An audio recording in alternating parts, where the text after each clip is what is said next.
Hello, clarinet and saxophone players.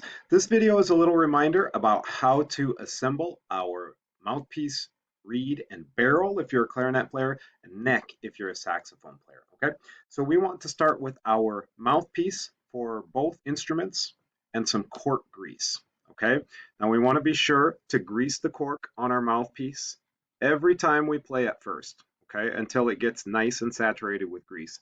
Saxophones, you're going to do the same, but you're going to grease the neck of your instrument instead. Now this one's super greasy already, so I'm not going to grease it up, but just a thin layer of grease and then spread it around the cork with your fingers. If you don't grease your corks, they will dry out, and when they dry out, they'll start to what we call dry rot. They'll chip, they'll crack, and they'll break. So this grease is to not only lubricate your mouthpiece, but it's also to protect the cork so that you don't have to repair your clarinet or your saxophone. Okay, next, if I'm a saxophone player, I am going to go ahead and assemble the mouthpiece to my neck. And I want the open end of my neck and the open end of my mouthpiece to wind up facing the same direction. Okay. Now this one already has a reed on it. I cheated to get ahead a little bit. So I have my reed there already. I've already assembled that.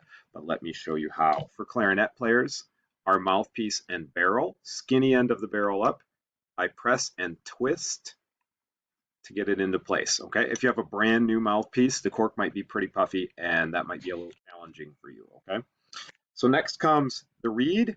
This should already be in my mouth, getting soaked, getting wet while I'm assembling. Okay, I couldn't do that because then you wouldn't understand me speaking. We put the skinny end into our mouth first. That's called the tip. We need to get it moistened. Now I did pre-moisten this reed, so I'm really just getting it re-wetted. Okay, I do flip the reed over to be sure both the top and the bottom are wetted, and then we flip it around backwards and place the thicker end, which is called the butt, into our mouth, cut end down on our tongue. We want to be sure to get that flat cut portion wetted as well. Okay, after that, this is all the same for both instruments. I'm going to take my mouthpiece in my left hand. I'm going to loosen the ligature screws but not take them off. Get them loose but not off. Your ligature should be able to slide up and down freely now. The screws are on the right, and for me, that means that my ligature screws are on the bottom. Okay, your ligature may have screws that go on the top. You'll know because they face to the right when they're on the top. These ones do not, so that won't work. If your ligature won't fit down your mouthpiece, that's because it's upside down. There's a skinny end and a fatter end. There's a skinnier end and a fatter end to your mouthpiece. They need to line up properly.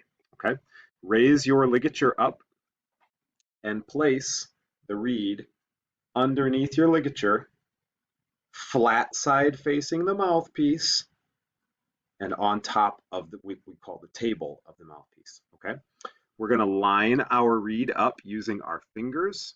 We're going to use it to wiggle the reed either left or right, whatever direction we need to, and also to use it to wiggle our reed up and down so that it's lined up with the rails of the mouthpiece. The rails are the edges. Okay, so I'm going to go ahead and do that now.